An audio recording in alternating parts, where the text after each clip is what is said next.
If you have about 5 minutes, I want to show you a few ways or strategies that you can use to shave off between 4 and 10 years, if not more, off of your mortgage. But before I begin, let me introduce myself. My name is Kim McBride, also known as Get Keys with Kim. I'm a licensed associate broker as well as a broker in real estate in Maryland, DC, Virginia, Pennsylvania, and the Dominican Republic.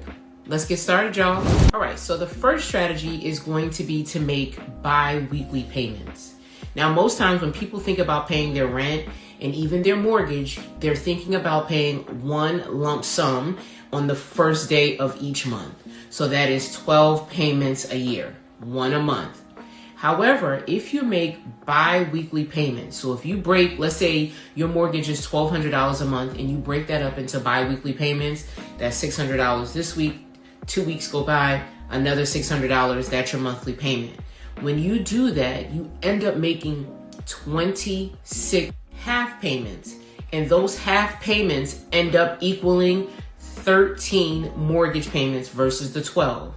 So whenever you add one extra payment to the principal balance on your mortgage, that shaves off 4 to 7 years off of your mortgage just by making one extra payment. All of these strategies require you to apply these funds to the principal and not the interest. You could, in fact, which could be strategy number 2, just make one extra payment. Like if you know that you're getting ready to get a bonus or a tax return, or you hit the lottery, or you're coming into some type of money, you can just make one extra payment. You do not need to do the bi-weekly payments.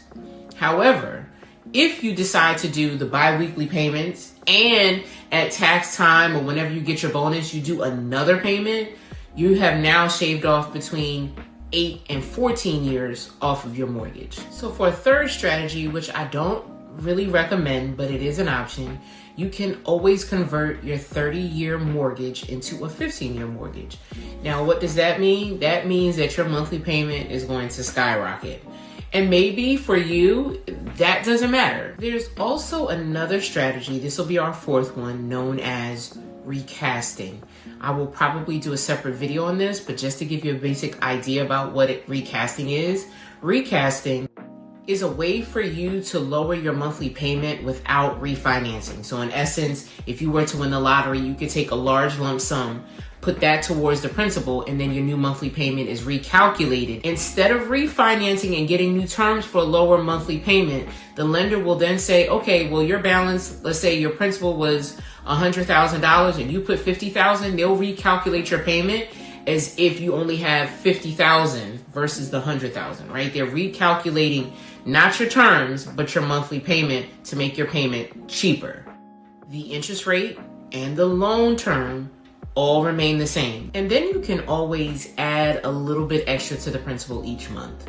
So like $50, $100, $200, $500, whatever works for your budget. So if you had a $300,000 loan at 6.5%, if you added $50 a month to the principal, that would shave off 3 years. Now, let me tell you, even though these strategies work well and work wonders for a lot of different people for different reasons, I am a firm believer, because I learned this the hard way, that even that extra money should probably go into a really good emergency savings plan and into retirement and things like that. Like if you're maximizing all of your retirement, like buy-in options or contribution options, and you have an emergency fund that is more than 9 to 12 months, then consider these extra payments, because you just never know when life happens. And even though you've now lowered, right, how much you owe, if you need a spare tire, now what? You fall on hard times, and so now you need to be able to make your mortgage payment, or you're out of work, or you get sick, or you have really high medical bills, and it's great that instead of having 25 years left on your mortgage, you now have 23, but how is that going to help you get your medication or to pay your hospital bill? So you just want to make sure that you're also looking at other financial strategies that you can maximize, like retirement and emergency funds, before you start thinking about paying your mortgage off early. But don't say I didn't tell you, okay? Did you learn something at home school today? Did you? I hope that you did. I hope that you come back. I hope you share this with a friend. I hope if you're not already following me, that you follow me, that you like this, you comment, you leave questions, and then most importantly, do what?